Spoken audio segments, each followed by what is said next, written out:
ગુજરાત વિધાનસભાના બજેટ સત્રમાં મંગળવારે રાજ્યપાલના અભિભાષણ પર ગૃહમાં ચર્ચા થઈ, જે દરમિયાન વિધાનસભાના વિપક્ષના નેતા અમિત ચાવડાએ સરકારને ઘેરવાનો પ્રયાસ કર્યો।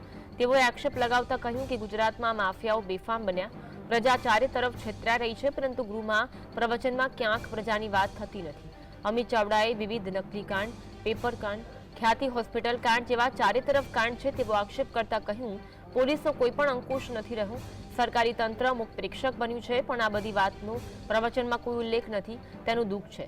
મોંઘું શિક્ષણ લીધા બાદ પણ આજે લોકો બેકાર બન્યા છે। અત્યાર સુધી પરીક્ષામાં પેપર ફૂટતા હતા અને હવા આખી આન્સર કી ફૂટી જાય છે, તેમ કહીને પણ અમિત ચાવડાએ પ્રહાર કર્યા। તો અમિત ચાવડા દ્વારા પ્રશ્નોત્તરી કાળમાં આક્ષેપ કરવામાં આવ્યા, આ બધી વાતનો પ્રવચનમાં કોઈ ઉલ્લેખ નથી।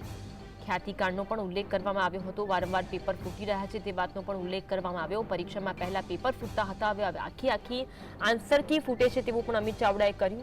વિધાનસભામાં રાજ્યપાલના અભિભાષણ પર ચર્ચા દરમિયાન અમિત ચાવડા દ્વારા સરકાર પર પ્રહાર કરવામાં આવ્યા હતા।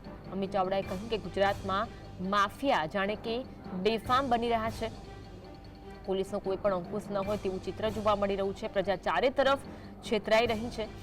આ બધી વાતનો ઉલ્લેખ પ્રવચનમાં ન હોવાનું પણ તેમના દ્વારા કરવામાં આવ્યું। તેમણે કહ્યું કે તેનું દુઃખ છે કે પ્રજા અત્યારે છેતરાઈ રહી છે, મોંઘું શિક્ષણ લીધા બાદ પણ આજે લોકો બેકાર છે।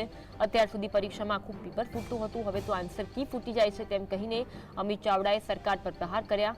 નકલી કાંડ, પેપર કાંડ, ખ્યાતિકાંડનો પણ ઉલ્લેખ અમિત ચાવડા દ્વારા પ્રશ્નોત્તરી કાળ દરમિયાન ગૃહમાં કરવામાં આવ્યો હતો અને સરકાર પર આકરા પ્રહાર કરવામાં આવ્યા હતા।